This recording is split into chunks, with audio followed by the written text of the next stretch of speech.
All right, you have got to hear this one. Picture it. Two of the biggest power couples in politics walk into the same super exclusive restaurant, but they sit at separate tables. Yep. Today, we're getting into this seriously awkward dinner and what it might be telling us about who really holds the power in Washington.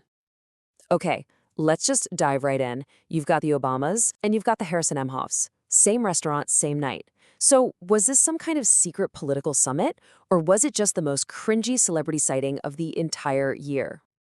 So the whole story goes down in the ultimate summer playground for the political elite, Martha's Vineyard.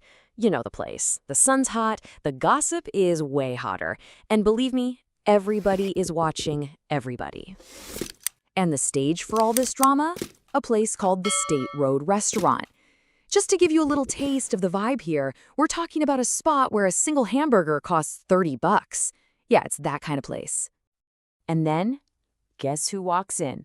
None other than former President Barack Obama and Michelle Obama. I mean, that's a major power couple sighting right there. But wait, it gets better. At the exact same time, Vice President Kamala Harris and the second gentleman Doug Emhoff are also there for dinner. You'd think the stage is set for a massive political power meal, right? Well, here's the twist. They weren't dining together, not even close. They were in completely separate rooms. So let's be clear, this was not one big happy political family dinner, not at all. Which of course brings us to the million-dollar question. What in the world is going on here? Was this a deliberate snub? Just a weird coincidence? Or is there something much deeper happening? Let's follow the clues. Okay, clue number one. This might be all about political distance because it seems like the former president has been focusing his energy, well, somewhere else. See, Obama's been really active lately, but he's been mentoring this whole new generation of Democratic stars, these young guns. He's throwing his weight behind people like Zohran Mamdani in New York and James Tallarico in Texas, building what his inner circle calls an effective resistance. So you have to wonder, is he looking past the current leadership to build the party's future? Now for clue number two, and this one is a doozy. Let's call it the Kamala price tag. This is all about what it costs to, get a little bit of the vice president's time. So the vice president has a new book on the way called 107 Days, and she's hitting the road for a speaking tour. Sounds normal enough, right? Oh, just you wait.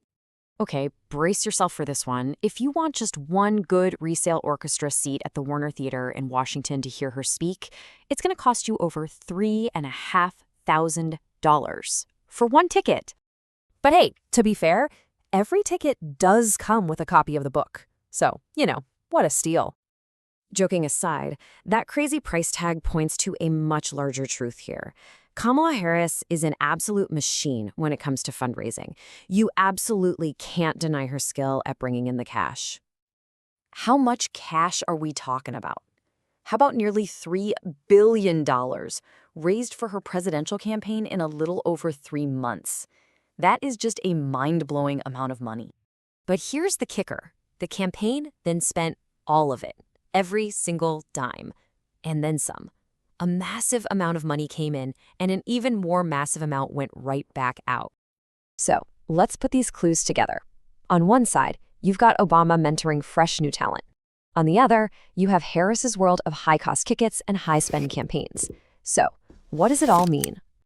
What you're seeing is a really stark contrast in priorities. It seems like Obama's focused on building this grassroots resistance with new faces. Meanwhile, Harris's brand is all about these high-dollar events and massive campaign spending. It's like they're playing two completely different games, maybe even speaking two different political languages. And maybe that's really the answer right there. As the source material put it so perfectly, there's a price to pay for a conversation with Kamala Harris. And maybe, just maybe, on that night at that $30 burger joint, the price was simply a separate table.